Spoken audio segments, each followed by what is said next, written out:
Bus time.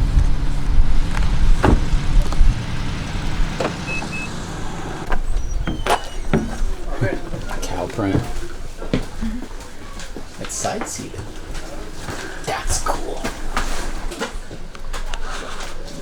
So I tell some corny jokes. Are you guys okay with that? Absolutely. All right. See any cave crickets? Those ones that look like spiders? Yes. They don't have ears and they don't chirp. They do have eyes. They can see and go outside to feed. They're carnivorous, so you guys know what they eat, right? Tourist. Doing the ebb and flow, but also would fill up and be underwater and back again. Bad joke warning number 2. What's the difference between a pillar and a column?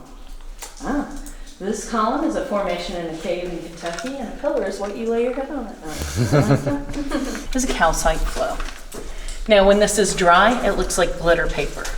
When it's wet, it has a milky look or a waxy luster. It's called moon milk because in that era, space was the thing. So moon milk, right? Yeah. So what's really neat about calcite, this is new to me and I don't know the science behind it, but it reacts to black light. So, have you guys seen this before? Mm-hmm. We went out west and we went on a cave tour and I was like, oh man, I got to try that in our cave. These are frozen waterfalls, twin frozen waterfalls. Draperies, curtains, they're flow stones. They would have formed little waterfalls here, right?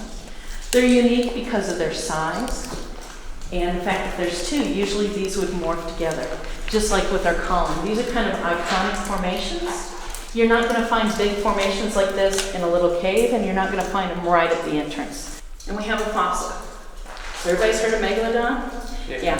I don't know the name of this shark, but it's not Megalodon. That's the only name I know. But it's going to be that size. This is from the Mississippian era, and it's the tiniest little piece. Some 70-year-old guy was in here with me. Yes, I'm not 70, I'm not that old yet.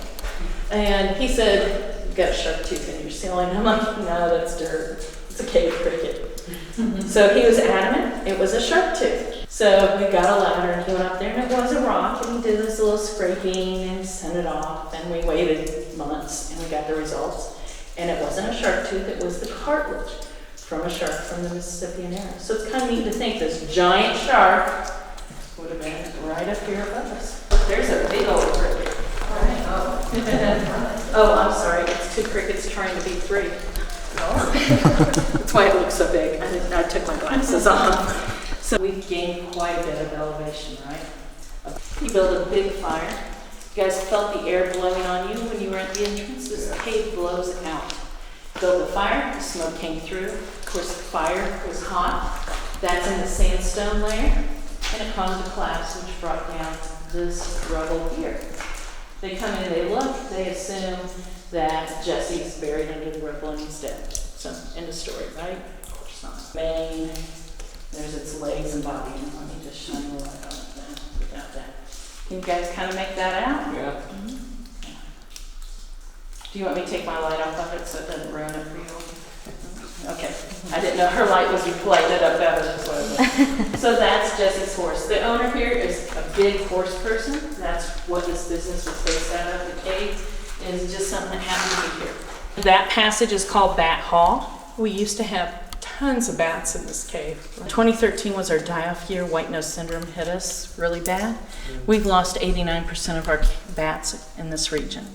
This cave lost its bats. They don't come here anymore. They're all gone. We get a few transients, which mean they come in, they stay 1 or 2 nights, and they leave during spring and fall migration. Just the stragglers that wander off.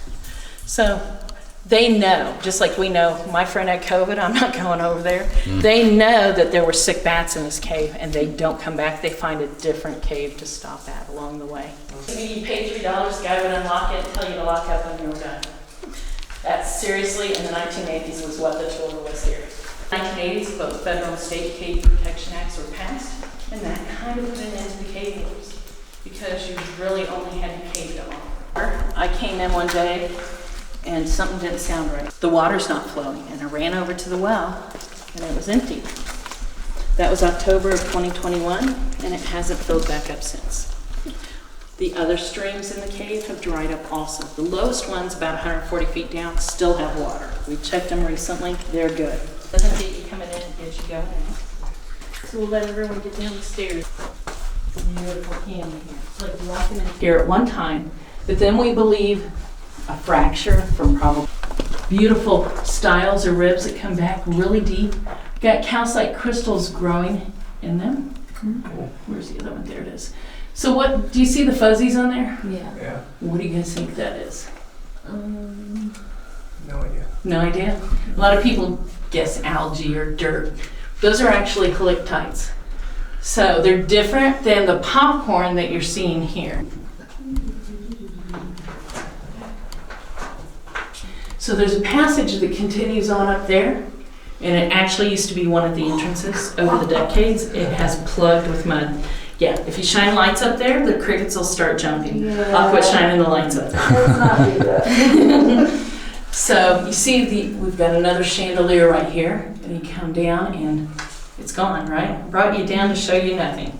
So what would have been here, this is part of it that's left, is the calcite, which is Very cool. translucent, kind of looks like a salt lamp, right? So this is what they were taking out of the cave and selling, the calcite. Weird things I've ran into. I love the crickets going at it. Like shine it back at them. And they're running away. So we went back to sleep. So the guy, old farm guy, came in his bib overalls, set a couple of these rocks down and said, "Here's your rocks." I'm like, "What?" He said, "Here's your rocks."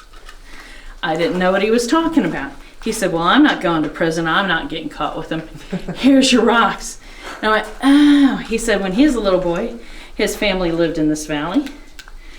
And he would take his wagon and his little sister and a hammer and come in here and break out the rocks and take them to his mom on the top of the hill. His dad had passed away when they were little. So she had a roadside stand to support the family. Which one do you think is going to light up? This on the end. The one on the end? I thought it'd be this one. It's not the ones we think. You guys ready? Oh, my light's getting dim, sorry. There we go. So it's that one. I'm sorry. That's okay. That is the one that shows up. When we shine it on the others, they really don't glow like you think they would, do they? Yeah, it's a surprise. So there's something, I'm going to have to look that up. Something going on that this newer calcite reacts, but some of the others don't.